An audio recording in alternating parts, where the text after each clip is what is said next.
उखरला गांव में एक गरीब परिवार में भक्तराज पखाराम जी का जन्म हुआ था।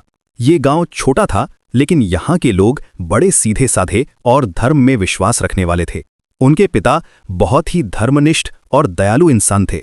हर सुबह भगवान का नाम लेकर दिन की शुरुआत करते थे। लेकिन गरीबी इतनी थी कि काम मिलना मुश्किल था। दिन रात मेहनत करने के बाद भी पेट भरने के लिए पैसे नहीं मिल पाते थे। अक्सर उन्हें अपने 3 बच्चों के लिए खाना जुटाने के लिए भीख मांगनी पड़ती थी।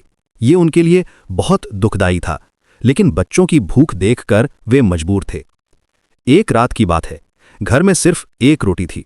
तीनों भाइयों को उसी एक रोटी से अपना पेट भरना पड़ा। हर बच्चे को सिर्फ एक छोटा सा टुकड़ा मिला था।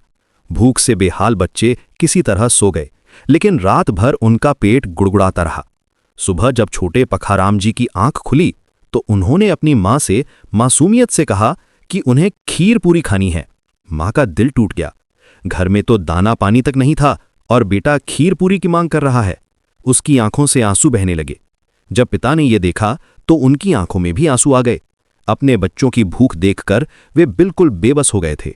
लेकिन छोटे पखाराम जी ने अपने माता पिता को रोते देखकर बड़े शांत और मधुर स्वर में कहा, तुम लोग क्यों रो रहे हो? देखो, बाहर दरवाजे पर एक सुंदर गाय अपने बछड़े के साथ खड़ी है और रसोई में एक थाली में गरम गरम पूरी रखी हुई है। माता पिता को यकीन नहीं हुआ, लेकिन जब उन्होंने बाहर देखा तो सच में एक सुंदर गाय अपने प्यारे बछड़े के साथ खड़ी थी। रसोई में जाकर देखा तो वहां गरम गरम सुगंधित पूरियां थीं। ये अद्भुत चमत्कार देखकर वे हैरान रह गए। बेटा, ये सब कैसे हुआ? उन्होंने आश्चर्य से पूछा। पखाराम जी ने प्रेम से मुस्कुराते हुए कहा, जिनके दिल में सच्चाई होती है उन्हें ईश्वर कभी निराश नहीं करते।